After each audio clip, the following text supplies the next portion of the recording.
in this video, what I want to talk about actually is playing quietly, having total control over the drum set, and really being able to play with dynamic contrast. Also, if you dig this video, please like, subscribe, check out my book, Tactical Drumming Groove Survival Guide, and check out tacticaldrumming.com for all sorts of drumming resources. All right, so a good way to know first, am I playing quiet enough, is can you talk over it? So if I'm playing just like a simple, little groove,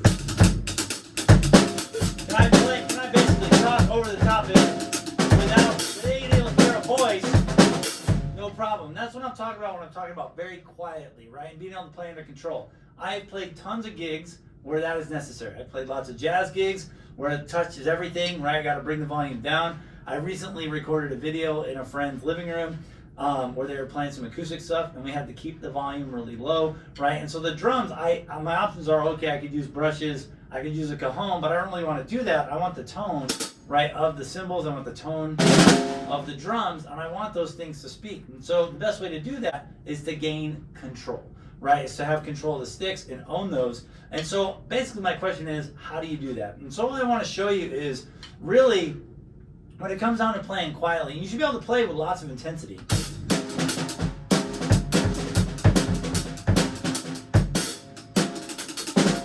Notice my sticks aren't coming way up like when I'm playing with a rock band or something, but rather I'm just keeping it low and under control. And really the way to do this is actually pretty simple. There's something called taps, right? Some people maybe refer to them as ghost notes in drum set, but taps are basically the difference of when I'm actually creating a stroke with my wrist, right, bringing the stroke up, or when I just drop the stick.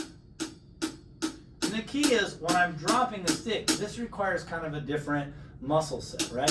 Whether I'm playing traditional or match grip, right? The idea here is that I'm clearly moving a little bit from my wrist. That's my initial movement. But when I start playing faster, I'm controlling my fingers.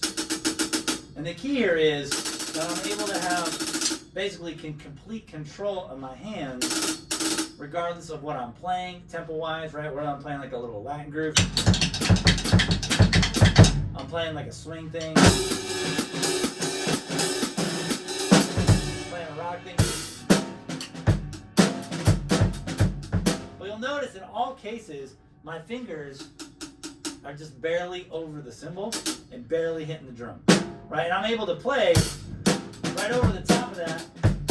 I can talk or have whatever volume it is I need. And so all I'm doing here is instead of bringing the stick up like I normally would with a full, powerful stroke, which is important for most situations, but if I got to really control and bring it low, I'm just dropping the stick, slight movement of the wrist, and able to play control. A good way to practice this is to actually play at all dynamic levels, right? So to play low,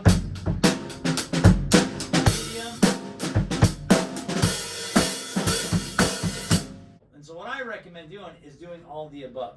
Now, yes, there's parts where an accent's going to come out or something like that. You're going to have it pop a little bit more, but that's really the key. So again, just using what I call taps or ghost notes and playing grooves at that very, very low level.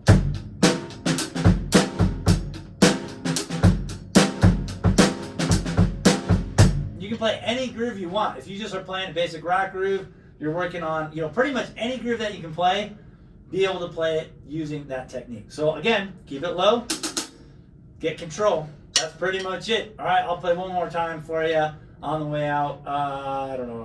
I don't know what's going to come out. So.